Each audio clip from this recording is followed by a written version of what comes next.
All right, Marine, let's jump right in. Today, we're going to be looking at MCDP 1 to 3, Yeah. and specifically, we're going to be breaking down Chapter 3, Gaining Advantage. Gaining advantage, my favorite chapter. I know, right? It's Oh, it's pretty dense. it is. There's a lot of really good stuff in there, but we're going to try to break this down as best we can for you. Yeah. This is really the essence of maneuver warfare. Absolutely. The strategic DNA that makes the Marine Corps so effective in any situation. Yeah, and the thing that really stuck out to me is right at the beginning, you get this epigraph. Right. It compares warfighting to a boxer using two fists, emphasizing the importance of adaptability, exploiting opportunities. And it kind of sets the tone for the whole chapter, right? It really does. Yeah, It emphasizes maneuver warfare, using your enemy's momentum against them, right. creating leverage, rather than just relying on brute force. It's almost like all those martial arts moves you practice in hand-to-hand combat training. It's like they become a metaphor for the entire Marine Corps approach to warfare. 100%, yeah. And one of the best examples of this is the American Indian ambush technique. Oh, yeah, right? It's fascinating how a smaller force, a less powerful force, can use the terrain and the enemy's own movement To their advantage. to achieve a decisive victory. Use your enemy's strength against them. Exactly. And that leads perfectly into this concept of combined arms, Yes. which is a cornerstone of modern Marine Corps doctrine. It's like orchestrating a symphony of destruction. That's a good way to put it. You've got the infantry, the armor, the artillery, Air power. the air power, Yeah. all working together. It's almost like hitting the enemy with a 1-2 punch. Absolutely. But instead of two fists, you have this whole arsenal at your disposal. Right. It creates so many dilemmas for the enemy. They try to counter one attack, and then they're suddenly vulnerable to another. Let me paint a picture for our listener here for a second. Imagine an enemy force. They're dug in, they're feeling pretty confident behind these defenses. And then all of a sudden, Marine artillery just starts raining down on their position. Raining down. What do they do? What are their options? I mean, they could try to charge out and engage, but then they run straight into a wall of Marine infantry, right? Right. And if they try to retreat back to their trenches, well, Marine armor and air power are waiting to cut them off, deliver that final blow. It's a perfectly coordinated trap. Yeah. You're using each element to maximize the effectiveness of the others. And what's really important to understand is that this concept of combined arms, this isn't just for large-scale operations. This applies all the way down to the squad level. Oh, wow. So even at the smallest unit level, Marines are thinking about how to integrate these different capabilities to gain an advantage. Right. It's really about that team mentality they emphasize, isn't it? It is. Each element supporting the other. Remember General Patton's quote? To get harmony in battle, each weapon must support the other. Team play wins. Team play wins. Yeah, and that's what makes that Marine Air Ground Task Force so formidable, right? Absolutely. Like the embodiment of this perfectly balanced combined arms team, Yeah. ready to strike from anywhere at any time. So we talked about combined arms, but MCDP 1 to 3 really emphasizes maneuver, Right. which is really a core principle that sets Marines apart from many other fighting forces. Yeah. It's about avoiding those grinding attritional battles, right? Exactly. Like the trench warfare of World War I. Yeah, think speed, agility, always being a step ahead. It's about dictating the terms of the fight, not letting the enemy dictate them to you.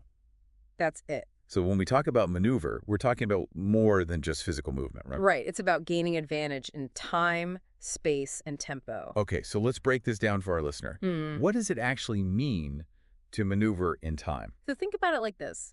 Marines use their understanding of the environment, the terrain, the weather, even periods of darkness, to seize opportunities and keep the enemy off balance. So you're moving faster than they expect. Yeah, You're attacking when they're most vulnerable. You're controlling the pace of the battle. that's it. That reminds me of that story about Lieutenant Harold Kaiser. Yes. Tokdong Pass. I talked Dong Pass in Korea. I mean, the guy was outnumbered, outgunned, but he used the terrain so brilliantly Brilliantly. to outmaneuver a much larger Chinese force, and he secured a critical victory. Incredible. Only 20 Marines left in his platoon, and they held the pass. They held the pass. It's amazing. It's a classic example of how these tactical principles, even though they're rooted in history, they remain relevant on the modern battlefield. Absolutely. The way Marines train today reflects those timeless lessons. Right. Speaking of using the environment to your advantage, let's talk about weather. Okay. I mean, how can Marines take something like a blizzard, which most people would consider a major obstacle, Right. and turn it into an advantage? Well, a perfect example of that is the Chosin Reservoir breakout Oh, yeah. during the Korean War. Able Company launched this assault on Hill 1081 in the middle of a blinding snowstorm. Wow. Visibility was practically zero, but they used that blizzard To their advantage. to mask their approach and achieve complete surprise, and they ended up securing a critical objective. It's incredible how Marines can adapt and overcome even the harshest conditions. It's all about the training. Yeah. You got to be prepared to operate in any environment. And that grit, that determination, it's really remarkable. Remember, the enemy is just as affected by the bad weather, if not more so. Right. If you're the ones who are better trained and equipped to deal with those conditions, you automatically have a significant advantage. Okay. So we've gone from scorching deserts to freezing mountains. Right. Now let's dive into an even more challenging environment. Fighting in darkness Uh-huh. or reduced visibility. Yeah, this is where things get really interesting. Yeah. Think about the psychological impact of a night attack. You got the element of surprise. You've got disorientation. Yeah. The fear factor is amplified tenfold.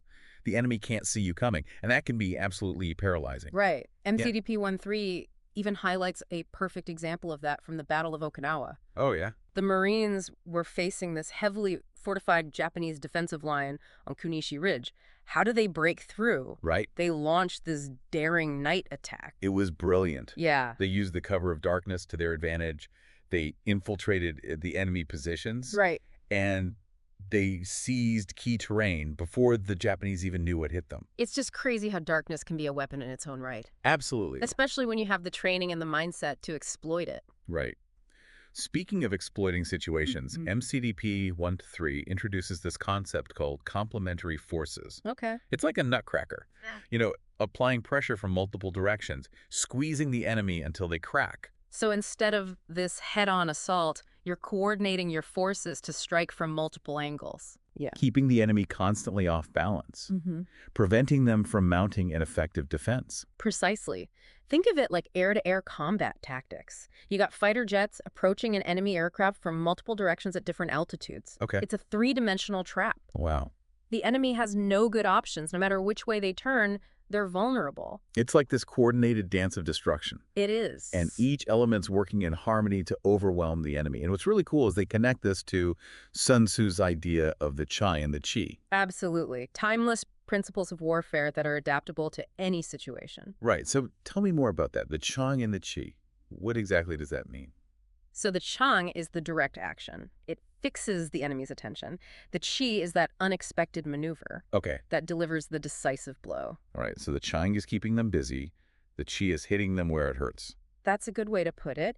And the beauty of it is these roles can be fluid, Right? even interchangeable during the course of a battle. So you're constantly adapting. You're keeping the enemy guessing, never letting them settle into a comfortable defense. Exactly.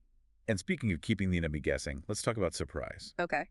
Sun Tzu famously said, all warfare is based on deception. Absolutely. And MCDP 1-3 devotes a whole section to this crucial element. Yeah. Deception, stealth, and ambiguity. Those are the key components. Those are the three key components of achieving surprise. Yeah. Okay, so let's break down each one of these, starting with deception. Right. What are some examples of how Marines use deception to gain an advantage? Well, a classic example is amphibious landings. Okay. Historically, Marines have used all sorts of clever tricks to mislead the enemy about the location and timing of their landings. Right. Decoys, false intelligence, radio chatter, all these are designed to create a false impression. It's like a giant game of smoke and mirrors. It is. It's a mind game. And, during Operation Desert Storm, they even created an entire fake division. Whoa. Hold on. A whole division. Task Force Troy. That's next-level deception. Inflated the perceived size of their forces. Wow. So deception is about making the enemy believe something that isn't true. What about stealth? That seems pretty straightforward. It is. Stealth is minimizing your chances of being detected. It's crucial for maneuvering undetected and setting up ambushes. Like a classic squad ambush. Right. You're concealed, the enemy has no idea you're there, and then, bam, you spring the trap. It relies heavily on camouflage, noise discipline, and using the terrain to your advantage. Exactly. It's about blending in with the environment, Yeah. becoming a ghost in the shadows. So then that brings us to ambiguity. I'm not sure I fully grasped this one. Okay. How is it different from deception? So deception creates a false narrative. Yeah. Ambiguity is about sowing confusion. Okay. It's about making your actions difficult to interpret. So the enemy can't figure out your intentions or anticipate your next move. Exactly. Oh, okay, I see the difference now. So it's like the German Blitzkrieg in World War II. I mean, they weren't necessarily hiding their attacks, but they launched so many simultaneous thrusts that the enemy couldn't tell which ones were feints and which ones were the main effort. They had no idea. It caused chaos, paralyzed their decision-making. It disrupts the enemy's ODA loop. Observe, orient, decide, act. You overload them with information. They can't react effectively. So ambiguity is about keeping the enemy in a constant state of what's happening, where are they going to strike next? Yeah, psychological warfare. Right. Okay, so we talked about surprise, those complementary forces, deception, ambiguity, stealth. MCDP 1 to 3 brings all these concepts together with the idea of trapping the enemy. It's the ultimate goal. Yeah, and it argues that this is the ultimate goal of maneuver warfare tactics. And there's a good reason for that. Trapping leads to decisive victories. Right. Simply pushing the enemy often results in stalemates, costly attritional battles. Which, of course, the Marine Corps wants to avoid at all costs. Exactly. So it's like the difference between winning the game and just moving the pieces around on the board. Yeah. That's a great analogy. Trapping is about checkmating the enemy, right? Forcing them into a position where they have no good options. Think about Operation Dewey Canyon in Vietnam. Oh, yeah. The Marines skillfully maneuvered 3 battalions to encircle and trap North Vietnamese forces moving through the A Shau Valley. What was the outcome of that? Devastating defeat for the enemy. Significantly impacted the course of the war. Really? Wow. Yeah, it was a really decisive victory. So it's a perfect example of how maneuver, surprise, and combined arms can be used to create a deadly trap. A deadly trap, yeah. Okay, so trapping is about creating a situation where the enemy has no good options, forcing them to fight on your terms. And then MCDP 1 to 3 takes this concept a step further with the ambush mentality. Right. And it's not just a specific patrol formation. No, it's a mindset. It's a mindset that Marines should apply to every situation. Exactly. You're always looking for ways to seize the initiative Okay. and dictate the terms of the engagement, whether you're on patrol, conducting a raid, or even defending a position. So it's about turning every encounter into a surprise attack. Right. Whether it's a firefight, a patrol, or even a training exercise. Always think, how can I use the element of surprise to my advantage? Always be thinking like that. Yeah. Okay. So MCDP 1 and 3 breaks down the ambush mentality into these key elements. Surprise, drawing the enemy into a trap. Invisibility, shock, and focusing on destroying the enemy rather than holding terrain. Those are the key elements. So some of these sound familiar. We already talked about surprise and stealth. What about drawing the enemy into a trap? How does that actually work? Think about it like a game of chess. Okay. You make certain moves that appear to expose a weakness. Right. That entices your opponent to take the bait, but it's all part of a larger plan, and when they make their move, you spring the trap. So you're manipulating the enemy's perception, making them think they have the advantage. Exactly. When in fact you're leading them right where you want them. You got it. Using your enemy's strengths against them, turning their aggression into their downfall. I'm trying to think how our listener can relate this to something more familiar, something outside of combat. I think sports analogies are helpful here. Think about football, Okay. a trap block. Okay. The offensive line creates a seemingly open lane that lures a defender in, only to have another player blinds them. Or in basketball, think about setting a pick. You create a momentary obstacle for the defender, allowing your teammate to drive to the basket. So it's about exploiting those split-second opportunities, those moments of hesitation or confusion to gain an advantage. Okay, let's bring this back to the battlefield. Can you give me a concrete example of how a squad might use the ambush mentality? Absolutely. Yeah. Imagine a squad setting up an ambush along a well-traveled enemy route. Okay. They carefully position their weapons to cover what we call a kill zone, Okay. making sure they can concentrate their fire and seal off any escape routes. Right. And they remain hidden, they blend in with the terrain until the enemy walks right into their trap. Then they unleash this sudden, overwhelming burst of firepower. Aiming to shock and disorient the enemy, preventing them from mounting an effective defense. So it's all about maximizing that element of surprise, using that initial shock to gain a decisive advantage. And you mentioned the ambush mentality isn't just about offense. It applies to defense, too. Okay. How so? Think about the reverse slope defense. Okay. You're using the terrain to your advantage. concealing your forces behind a hill or a ridge. Mhm. The enemy advances, they think they have a clear shot, and then suddenly they're taking fire from an unexpected direction. So you're setting a trap even when you're on the defensive. Exactly. You're making the enemy come to you on your terms. That concealment is key. It's not just about protecting yourself, it's about preserving that element of surprise. Absolutely. And it's not just ground forces that can employ the ambush mentality. Oh, interesting. Okay. Remember, combined arms is about integrating different elements. Coordinated artillery raids, airstrikes. Yeah. They can create the same shock and disorientation as a ground ambush, disrupting the enemy's command and control, creating opportunities for maneuver. So whether you're talking about a squad in the jungle or an air wing providing support, Ambush mentality applies. that ambush mentality is about being proactive, aggressive, always focused on the enemy's destruction. It's about turning every situation into an opportunity to gain an advantage. Well said. And that brings us to the final way MCDP 1-3 talks about gaining an advantage: asymmetry. Okay. Asymmetry. It's about recognizing that you don't always have to fight fire with fire.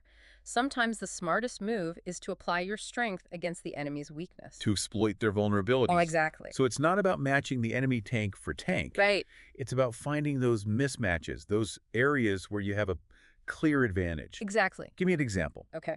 Imagine a scenario where you have attack helicopters engaging enemy tanks. Okay. But the terrain restricts the tank's movement. Right. The helicopters have the advantage of speed, maneuverability, firepower, allowing them to exploit the tank's vulnerability in that particular environment.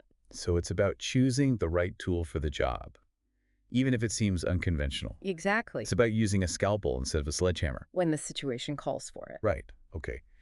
I think we've covered a lot of ground here. We've really gone deep into MCDP 1-3, Chapter 3, and I'm really starting to see how these concepts of maneuver, combined arms, surprise, and the ambush mentality, how they all fit together. They all kind of reinforce each other, creating this layered approach to warfare that makes the Marine Corps so adaptable and so dangerous. It is a lot to take in, but it is a pretty amazing toolbox. And the thing is, these principles, they can be applied to any situation, from small unit tactics all the way up to large-scale operations. So, Maureen, as you're going through MCDP 1-3, remember that Chapter 3 is really giving you a framework for thinking about gaining advantage in any situation.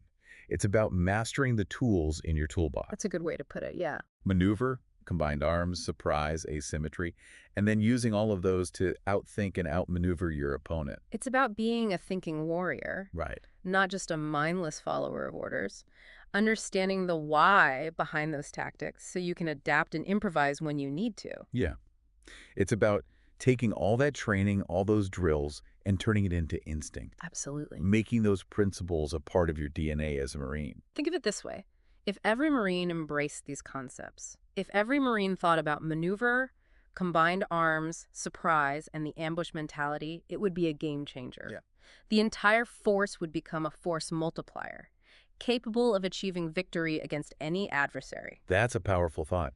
It's not just about individual skill. It's about the collective mindset, that shared commitment to outthinking and outmaneuvering the enemy. Everyone being on the same page, working together towards a common goal. Right. And that commitment starts right now, in your training. As you're going through your drills, as you're running those combat scenarios, don't just go through the motions. Think about the principles we've discussed today. Look for opportunities to apply them. Challenge yourself to find those unexpected angles, those creative solutions that will give you an edge. Don't just be a cog in the machine. Right. Be the one who makes the machine work better, faster, more efficiently. Be the Marine who makes the enemy say, what just happened? Where did they come from? How did they do that? Right. So, Maureen, as you continue on this journey of mastering MCDP 1-3, keep this in mind. It's not just a manual. It's a roadmap to becoming a more effective, more lethal warrior. It's about embracing the Marine Corps way of war, a way of war that has proven itself time and time again on battlefields around the world. And one last thought to consider. These principles of gaining advantage, they aren't just confined to the battlefield. You can apply them in your everyday life, in your leadership, in how you approach challenges and solve problems. Whether you're leading a squad or leading a team in a civilian job, these principles can help you achieve your goals. Think about how you can use maneuver, surprise, asymmetry to get things done. How can you outmaneuver the obstacles in your path? So keep those mental gears turning. Look for opportunities to gain leverage, to disrupt expectations, to achieve your goals with speed, cunning, and audacious action. Because that's what it means to be a Marine, to be a leader, to be someone who makes a difference. That's it for today's deep dive, Marine. Now get out there and make us proud.